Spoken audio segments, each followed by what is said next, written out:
Oi, oi.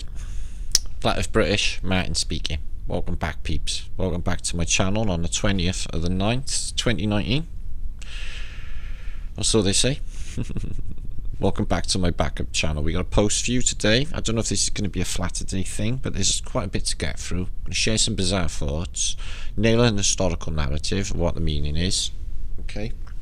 Maybe for the first time in reality, who knows? No, probably not, because the controllers would know. And we're going to think about batteries. We're going to think a lot about electricity, okay, and resonance in this vlog is what we're going to think about. I'm just going to run through and I'm going to share my thoughts as I'm going, okay, and see how it goes. So, welcome. Thanks to everybody who shouted my channel, John Levy, Static in the Attic, all of you guys, man, for, you know, shouting the community and helping out. I've got 1,000 or so subs back in the last few days, so that's epic. There's still a few of you out there missing, so we need to try and find these people who are in no man's land and bring them back to the frontline trenches. Okay, so they can keep their head down, you know, the parapet with their fam is what they need. Okay, so we're going to find them if we can. You can do that by helping to share this, like this video, and just basically spread the word. Flat Earth British is very much here, and the juice is very much here. Okay, and I've got 2 channels now, guys. All will be explained now. And then I want to share some thoughts along the way. So we're going to talk about the face that launched 1,000 ships. Okay, Helen of Troy. We're going to nail that and what we think it means. Okay. Jarheads. We're going to look into jarheads, which strangely might connect to Helen of Troy's story. All will be explained now in a minute. Okay, ready? Happy? Okay, we got happy hats? Oh, I didn't bring a happy hat with me. I've got one. There's one on the wall over there. Milk on me. Should I put my happy hat on? Nah, don't. You put yours on though, okay? My colour went funny then. There you are. You got it on? You ready? Okay. Okay. So, yeah, I've been bumping into loads of people who know me. Like Matthew was working in the railway station. Big shout to Matthew. He was blown away that Flat Earth British was there in front of him. So there's quite a few flat earthers around now. I bumped into a gang of boys earlier. I said, excuse me, you don't live around here, do you? It's like, well, yeah, right from here, actually. It's like, are you Flat Earth British? It's like, yes, I am. So, hi, boys. And a random dude in a northern garage thought that he would expect to see me down the garage that day in a random northern town 200 miles north. Okay, that dude. Hiya, dude. Yeah, no. Oh, hey, Matt. Hiya. Like he's expected to see me on the garage. Weird. Anyway, so seems I'm everybody's mate. Anyway, loads to think about in this. So make sure to comment about what I'm going to say. Okay, make sure to comment and keep the think tank going on what I'm going to think about now. Okay, so this is concerning my last post as well, which is bone batteries, or the billions and billions of dead that should have gone before us, because there should have been billions. Where are they all? Are they below us, in deep layers of mud? Is the pressure crushing the bones causing a piezoelectric charge, which possibly causes the lightning that comes out of the ground? Well, we proposed this, but other proposals are, could this bring on a bone reset, as in the bones blackened in the catacombs of Paris? What if they lost their charge underneath us? Would that cause an event? Dun dun dun! Or what about the 4 angels collapsing? What about the 4 horsemen of the apocalypse actually being the 4 angels? If one went weaker at a time on the mechanism for the double torus inertia plane, which is below our feet, and basically the order turning back into chaos, would that fit each analogy for what each 4 horsemen brings with it? Well, yeah, it would, wouldn't it? Because it's pestilence, war, etc. So, is the 4 horsemen the 4 angels? Question 1. There'll be plenty of questions in this. So big shouts to all of you anyway. Let's just get underway and see what we can get through. Okay, guys? Peace and love to you all. Okay? Peace and love. to you all. And make sure, like I said, share this out. Now, we're going to have some strange thoughts, some strange, bizarre Martin thoughts, but see where Martin's head's going and what he's thinking about in this post. Okay? But first, my channel. So I've gained 1,200, 1,400 maybe in 1,400 in 4 days, 3 days, which is bloody good. But there's still 25,000 of you out there somewhere missing. So it'd be nice if you could, or some of you could find your way back to the fam, because you need it over here for think tanking. Okay, we need your brains. Okay, we need your brains. So, talking about brains, the brains, we're going to look at them as well in this. So, I've been doing re-uploads. This is an old video concerning medical advanced knowledge, and it is quite incredible. Oh no, that's Skull and Crossbones, that's the wrong one. It's on my other channel. Give us a second. So I've been doing re-uploads. Now what I'm deciding, I'm not sure yet, is to do all my re-uploads on this and my research on my other channel, think tank stuff, or the other way around. So here's my new channel. Oh yeah, this on there. Okay.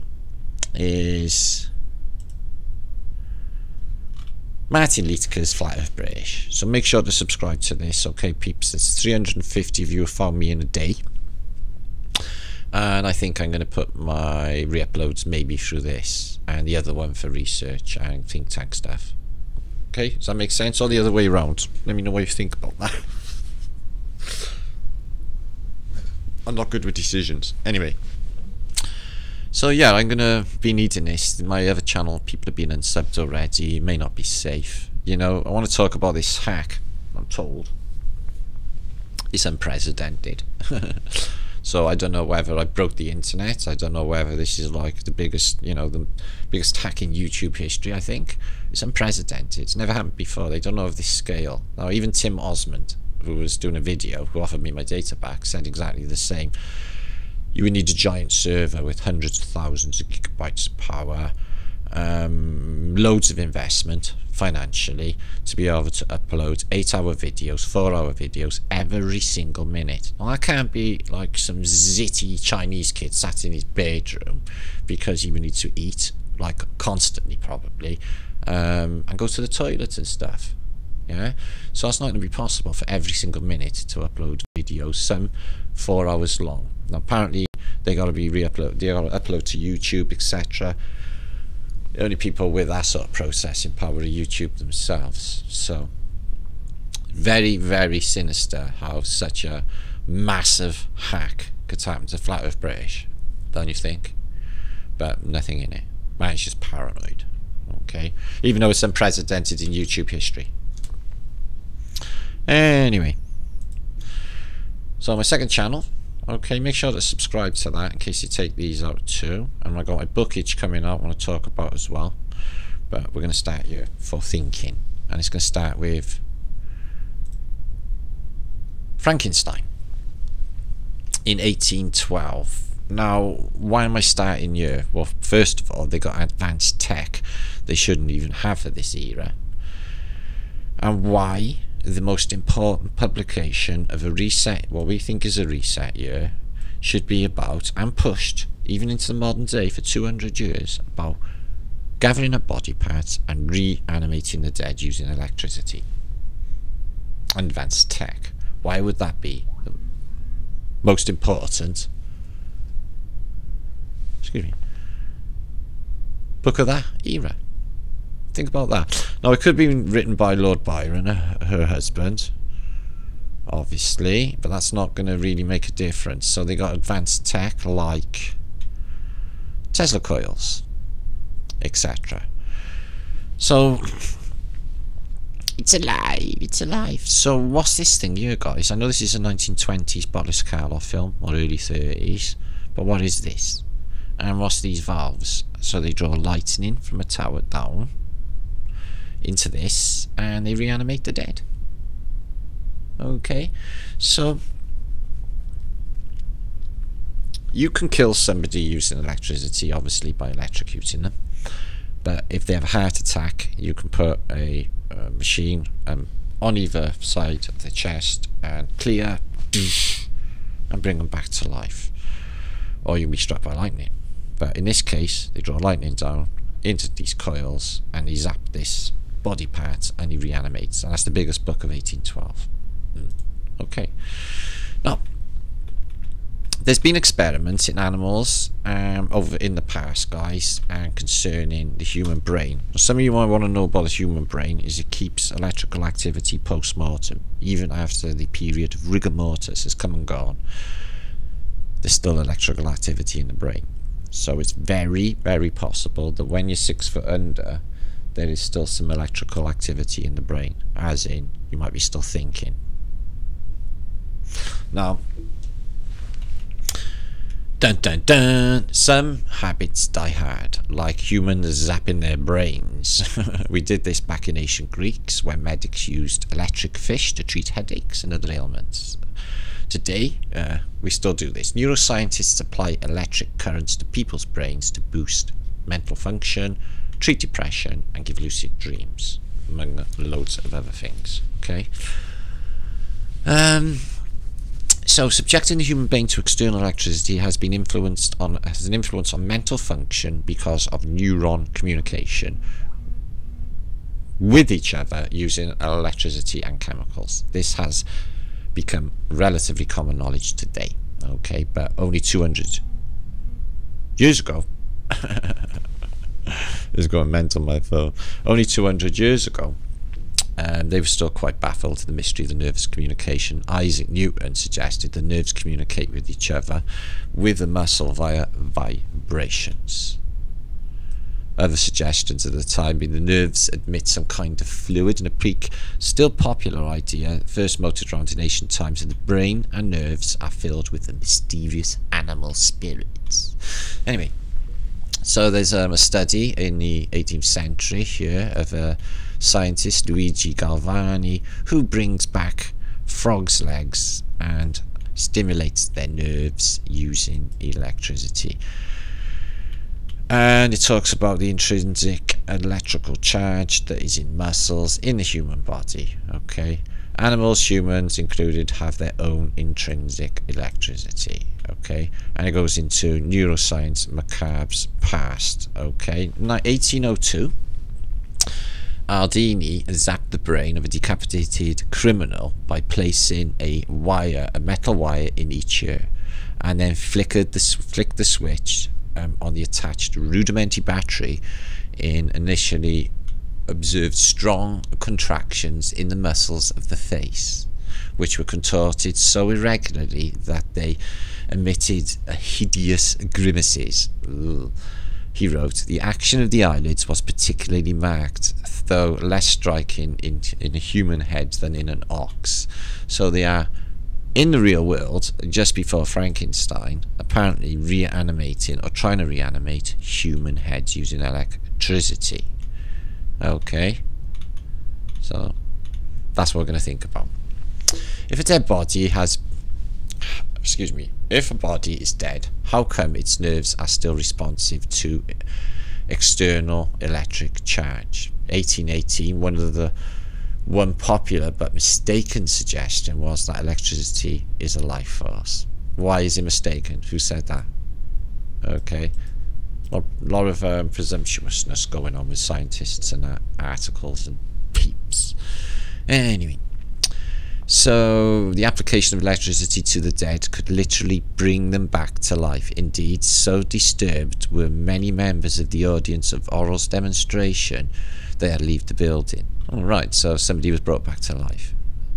Another Frankenstein author, Mary Shelley, there you are, was only 5 when she widely reported demonstration was performed. It's obvious that she was inspired, so that's where she got the idea from. Science debates about electricity in the human body.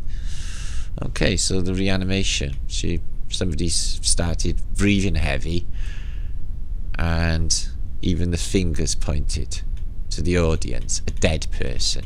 Okay, so highly interesting, guys, that at this point there's this big thing about reanimating the dead in the alchemical era too. So we're going to have a little think about that. Now, this is in 1940. Russian scientists successfully reanimated a dog's head. So it's completely possible, this Frankenstein technology. If they can do it with a dog head, can we think about, can they do it with a human? And what about technology today? Do you think they could do it? Well,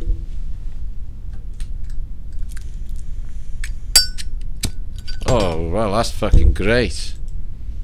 Inappropriate for some users. Don't I get a chance?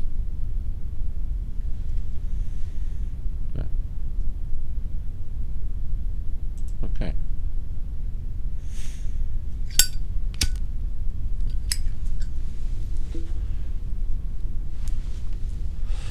So warning then, if it's inappropriate for some users.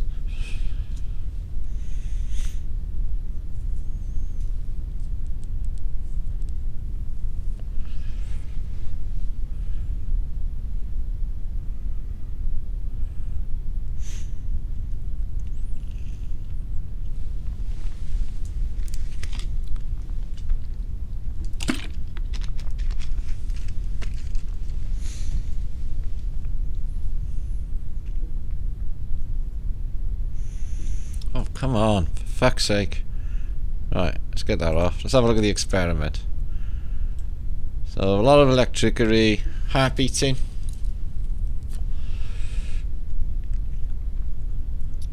Okay, let's see this dog. So, organs. Use this dog's head. Let's have a look. So, this dog's dead, it's just a head. I've seen modern day versions with a monkey, I think it was. So the nerves are still alive post-mortem and the head's severed. Holy shit.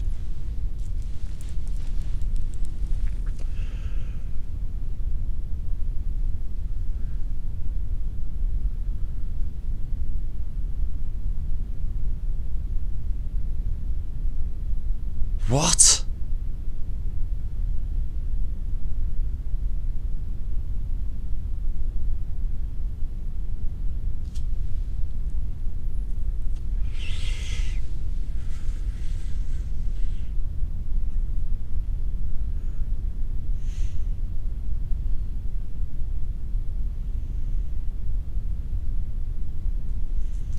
Better not.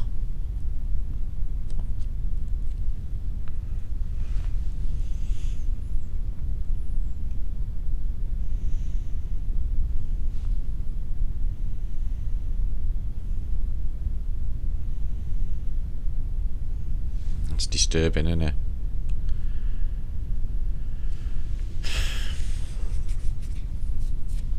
I'm just saying, if they're doing it with animals, guys, you think these evil fucks will stop with that? Excuse my language. Really? Horses? So they're reanimating the dead in real life, guys. This is 1940. It's quite cruel, isn't it?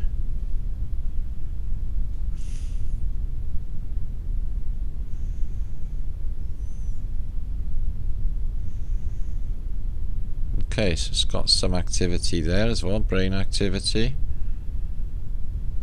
So I'll link this up. It's a bit sinister. They're not really showing you the head severed. Is this some sort of hoax thing?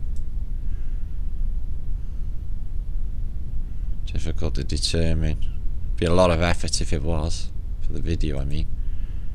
Yeah, I sewed your head back on. You're brand new. Dead though. No, you're up and about. Took your heads off, sewed it back on, everything's fine again. Alright then. So anyway. Yeah. Bet them dogs are safe. So they can do it. Okay. Now, this is what I'm proposing, right? 1812, the biggest publication is the reanimation of the dead. They'd be able to reanimate in this narrative like humans in rudimentary with a rudimentary battery activity in a criminal's face. They're doing the same with dogs and animals, and this is over 200-year span. Imagine for a second that the controllers don't tell us everything, but they do in plain sight, and possibly some maybe elites that die maybe intelligent, really savant people, maybe they keep their brains or even their heads in jars. So, explain what I mean. In the French Revolution, up until apparently 1967, the French need to chop off your head. Okay, even into relatively modern days, they chop off your head in the French Revolution, severing your head. It appears in this picture here that the people are a lot bigger than the people they're executing in the heads. Okay, and they show the crowd. The heads, in many narratives, are still talking and still active. Marie Antoinette, she had her head cut off in the grounds of Tower of London, saying the Lord's Prayer. Heads got chopped off, and she's still saying the Lord's Prayer in the basket. Apparently made everyone hysterical. They just started stampeding out of there, thinking it was some sort of witch's curse. So the French need to chop people's heads off to sever this thing. Okay, and it seems to be really, really prevalent in society, or French society, up until modern days, and they were still doing it. I think this one's in the 60s, the last one. They said it was too cruel, we can't do it anymore. Now, in other narratives, you've got the Victorians doing this, okay, using apparently electricity or steam, who knows, okay, or resonance or what have you. They got invisible hands, and this is from like late 1700s Kirchner book. They're reanimating animal heads. That was in the park this morning, Thompson's Park in Cardiff, that I visited. I thought you might like it. Well, the flowers all overgrown. Pretty. Electrical therapy they're doing on this guy's knee. He's shocked. This one's smiling because he's cranking up what appears to be a generator or a dynamo. Yes?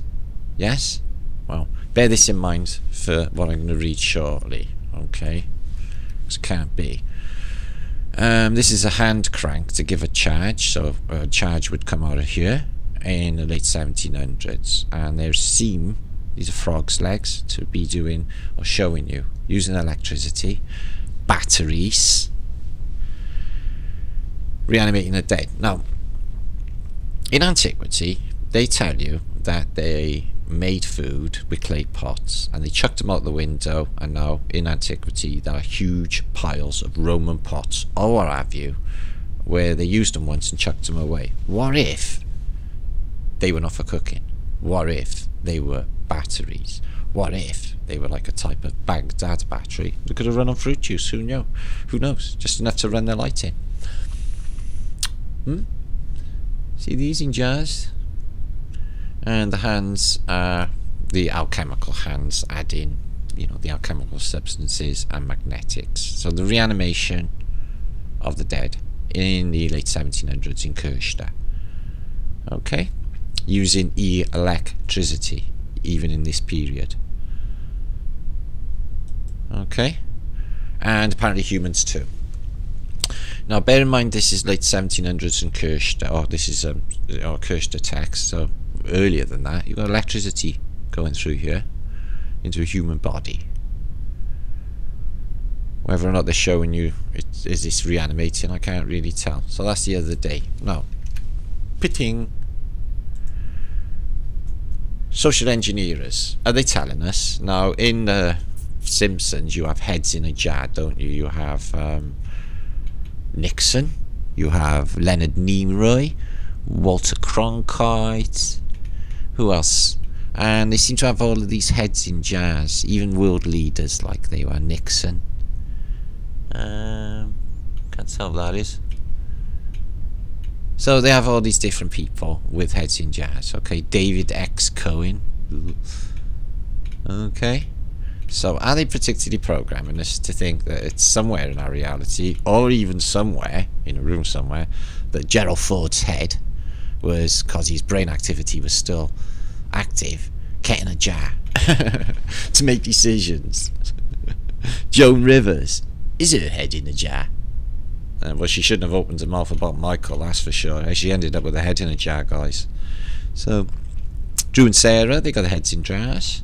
Okay, so what about other people in reality who have had their heads off? Well, there's John the Baptist. Bring me the head of John the Baptist. Why? Why cut off the head when the brain activity is still there? The brain is severed, the head, but it's not going to make any difference to what is in this head for a long while. Okay,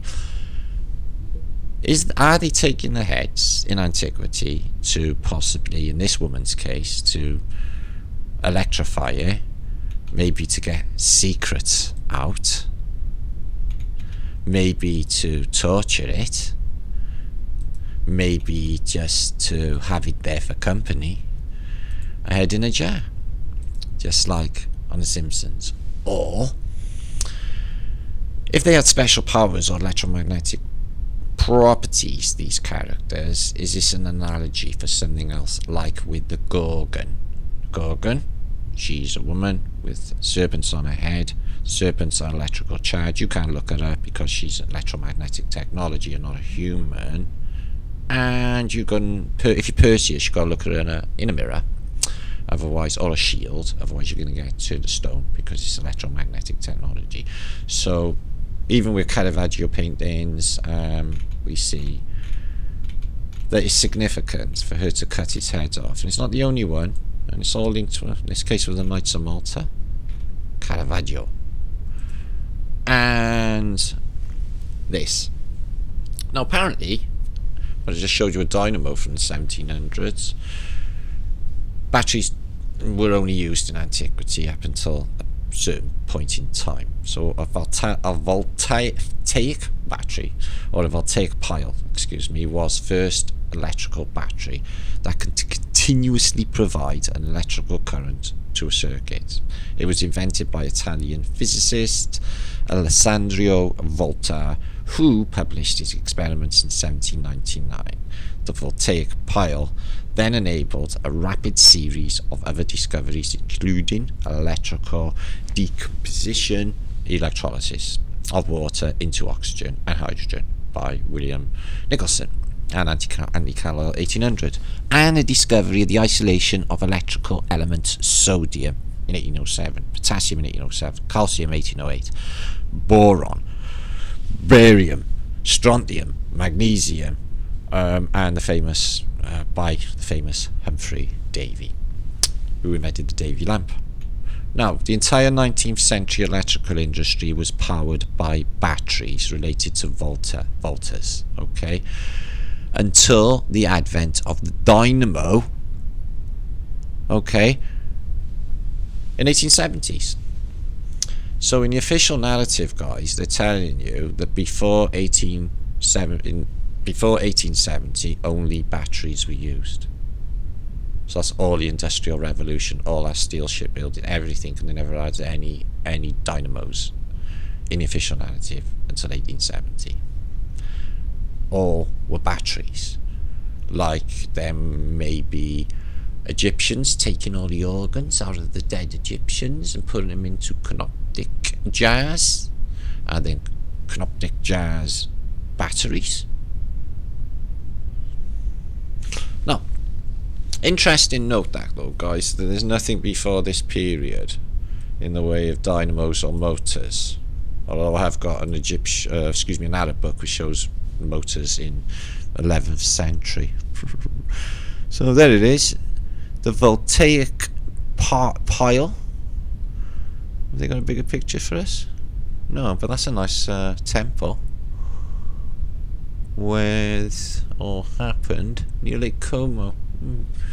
So anyway, no batteries before that point. Okay, now we're going to move to thoughts after wondering whether or not heads were kept in jars in antiquity up until this point or before. So what I'm thinking is this. Now, there's an unusual narrative, guys, and there's some mysteries with this story. She's supposed to be a Spartan queen. She's abducted in the poem by Paris. But in the official narrative, she is the daughter of Zeus. So she's like a Phoenician, and she's a goddess. So she has electromagnetic technology, and the 1,000 ships just so happen to be Phoenician ships. She happens to be a Phoenician. Excuse me, let's put that back. That's not what I wanted. So anyway, she's a Phoenician, as you can see in this depiction. You know, the Phoenician emblems on a Phoenician ship, everyone in the water, coming ashore.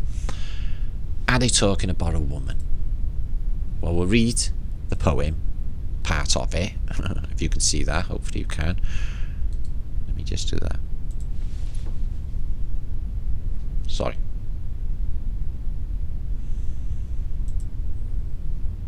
So that we can see it.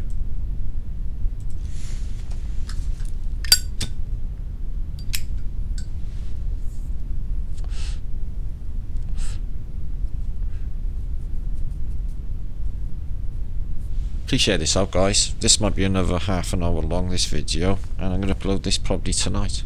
Okay, so I put a link out earlier so everyone gets the message. Come on, you swine. Let's take his own sweet time. So there's a narrative with Helen of Troy and the song that Telly Savalas once sung. Okay, it's taking his own sweet time. I can't bother with that. The face that launched 1,000 ships. Okay. Now it's all fucking stopped.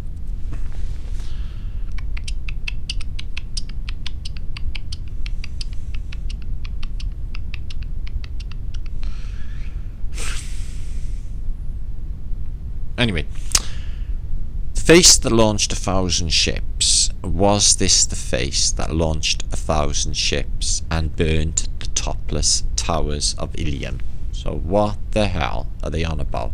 A woman that can burn the tops of towers? Sweet Helen made me immortal with a kiss. How can a woman make you immortal with a kiss? Okay. Is this all analogous for electromagnetic technology? As in a face, maybe of a gorgon in a jar? Something with power. Okay. Electromagnetic technology. Her lips suck forth my soul. See where it flies. Come, Helen. Come. Give me my soul again. Here will I dwell. For heaven in these lips, and all this dross that is not Helena, I will be Paris, and for love of thee. So it's Paris who kidnapped her, basically. It was Dutich, apparently. So there's a mystery about this guy here, who's supposed to be a contemporary of William Shakespeare, and his questions are, what the hell do they mean by... Okay, what do they mean by be able to burn towers? And what do they mean by her kiss could keep you alive or eternal? Are we actually on about a woman, or are we on about electromagnetic technology, or something completely different? So anyway, it says here, instead of Troy, we shall Wittenberg be sacked. Is Wittenberg in Germany? I thought Troy was in Egypt, was in Eastern Turkey. It's really a bit confusing then. So yeah, the really unusual narrative. Don't read the rest for Helen of Troy, but she's definitely Phoenician because they tell you in the narrative. So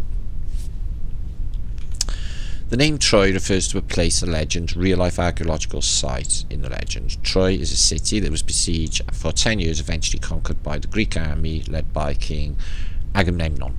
The reason for the Trojan War was, according to Homer's Iliad, the abduction of Hela, Queen of Sparta, by Paris. Blah, blah, blah, blah, blah. Okay, now,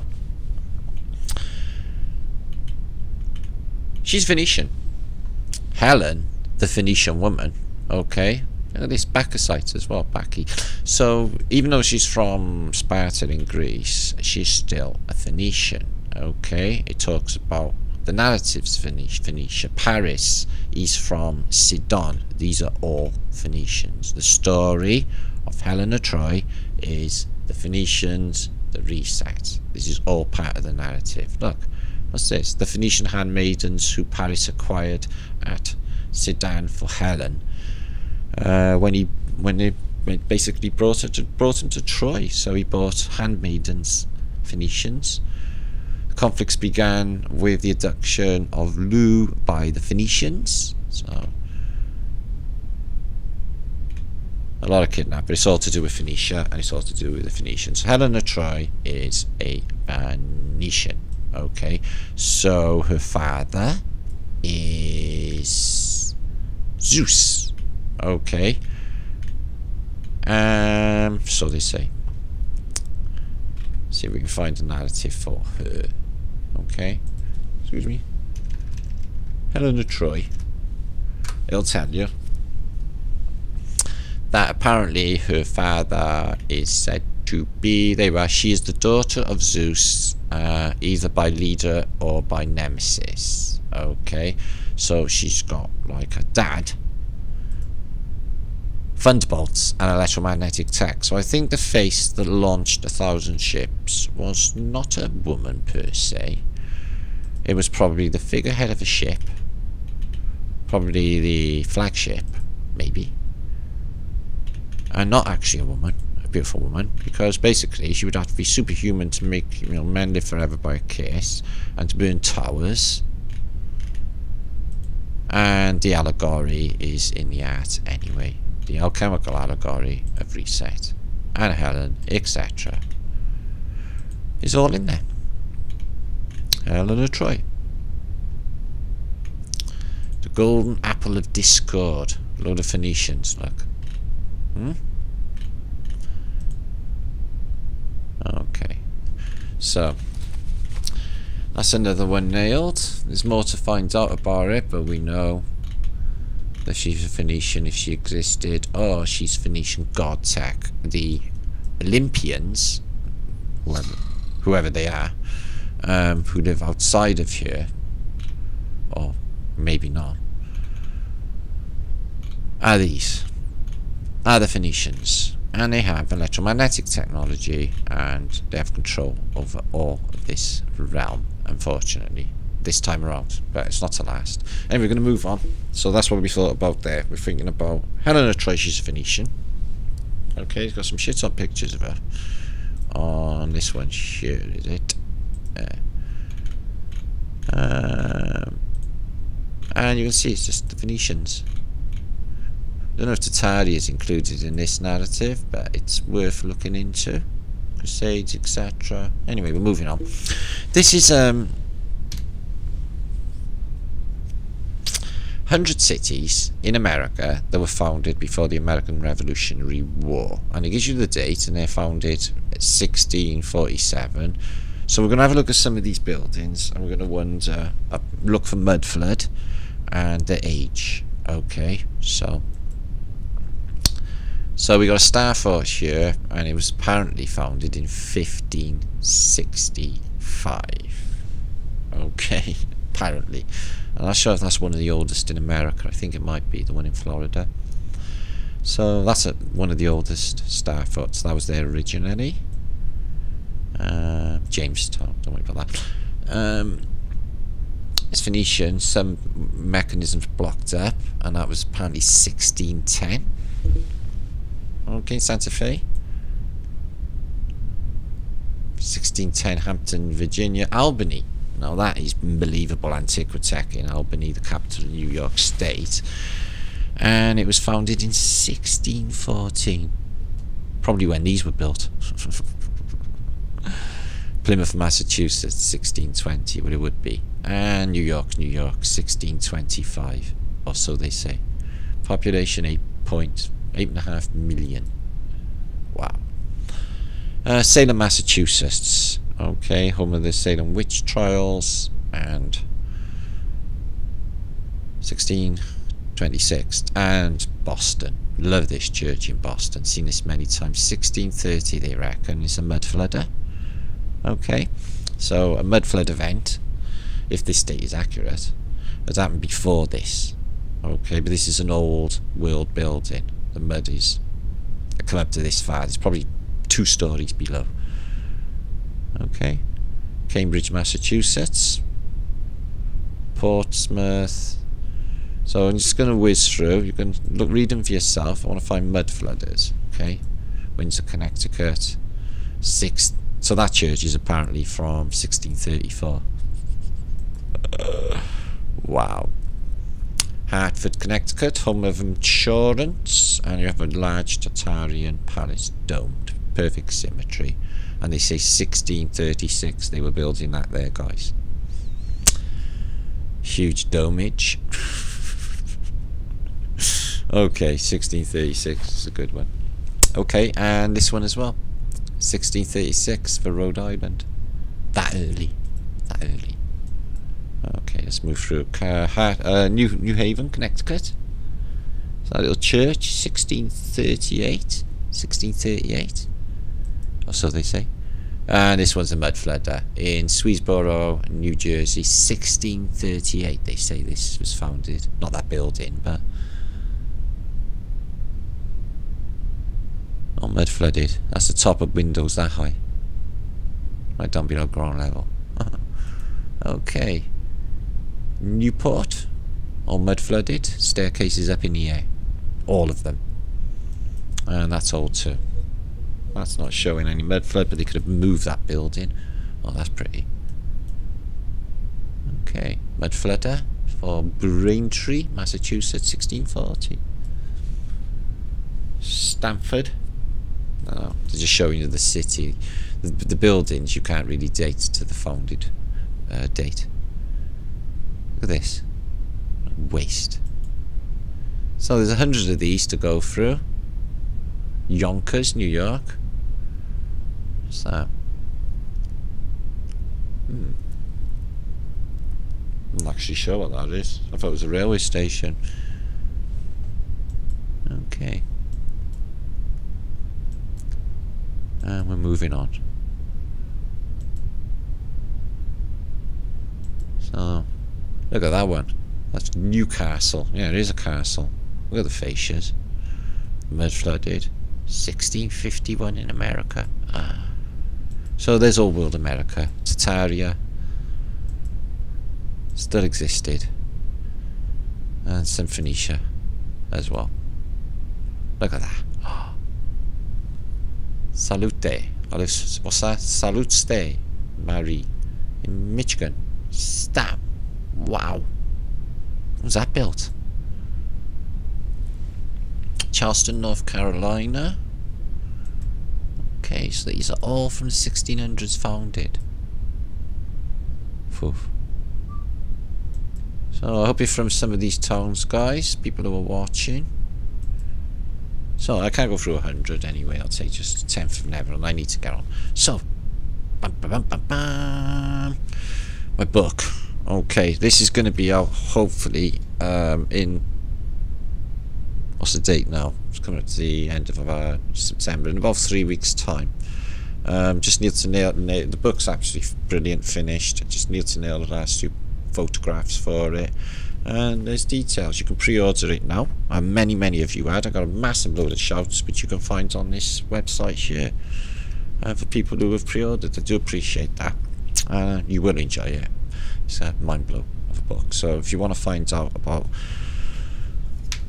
proving the electromagnetic model and that the earth is flat on this book and much more, please pre-order it. Okay, it's a mind blow, as is this. It's my website. You can get it, still get on my channel from here, guys. Excuse me. Still get on my channel from here.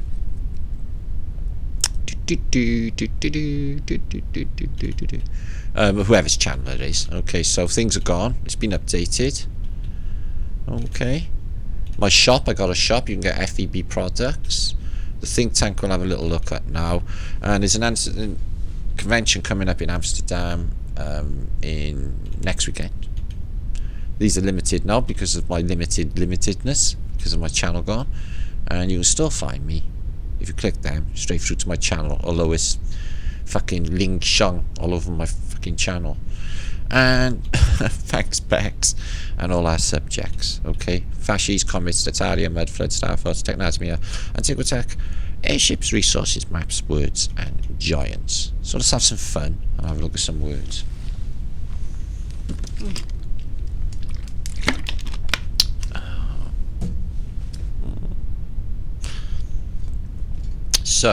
FEB words. Okay, in case you don't know and you want to learn some FEB words.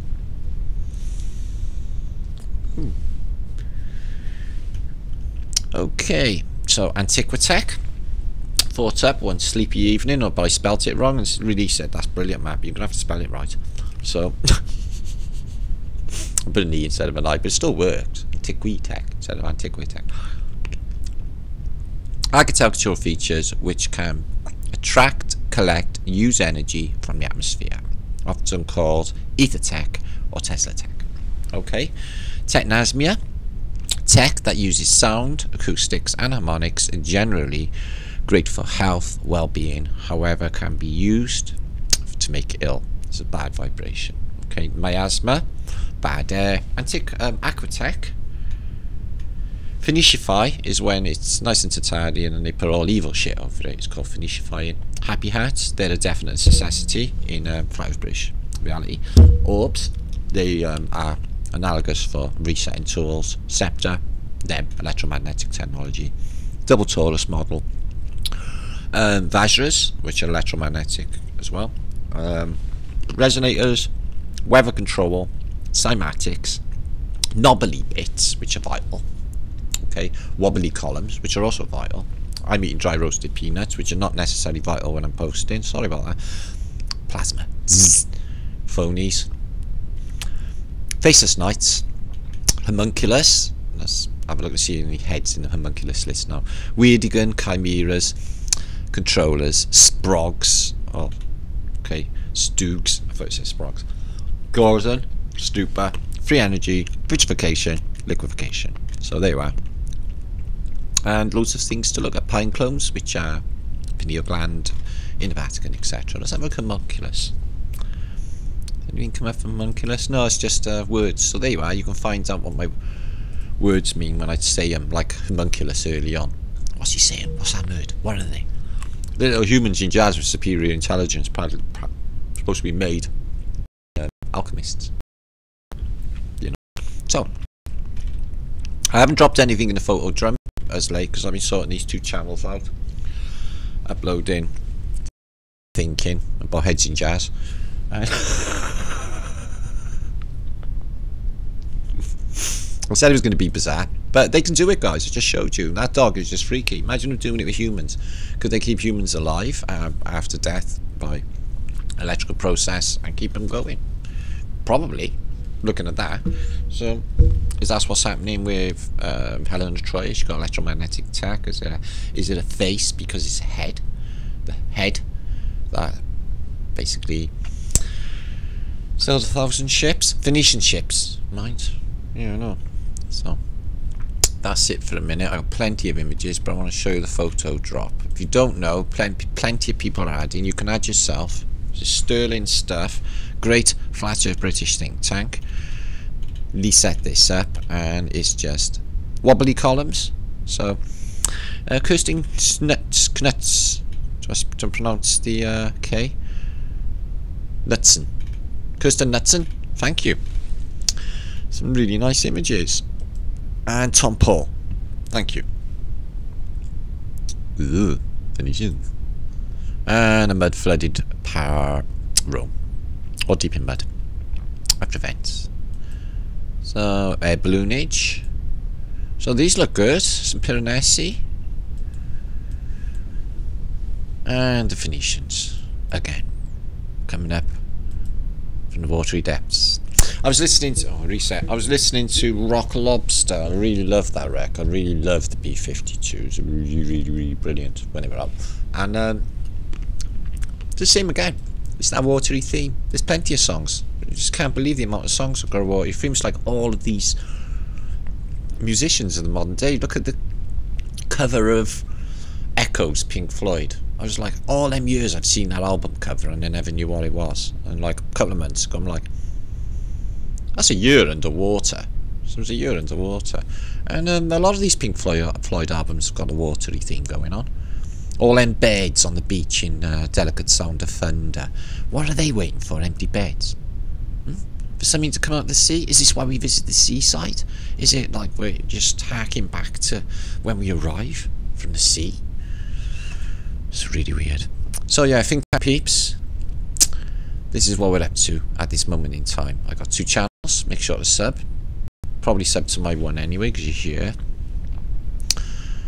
Okay, and this will be uploaded onto that channel, and this one, which is going to be all my 2,000 videos, are going to be on here. I got 2,000 of them. Okay, not just the 1,000 I had on my last channel. I got loads and loads and loads that I never ever posted. So good opportunity to see that, aren't you?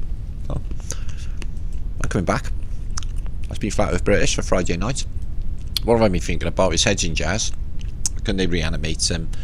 Post-mortem, yes, apparently, according to science. So, and his video, apparently, that's not fake. Apparently, that's a real dog, which is fucking mind-blowing and horrible. Bone resets, is that a possibility? Canoptic Jazz, jazz they threw out the window, pretending they cooked with them, like, indistinguishably in the antique world. Were they batteries?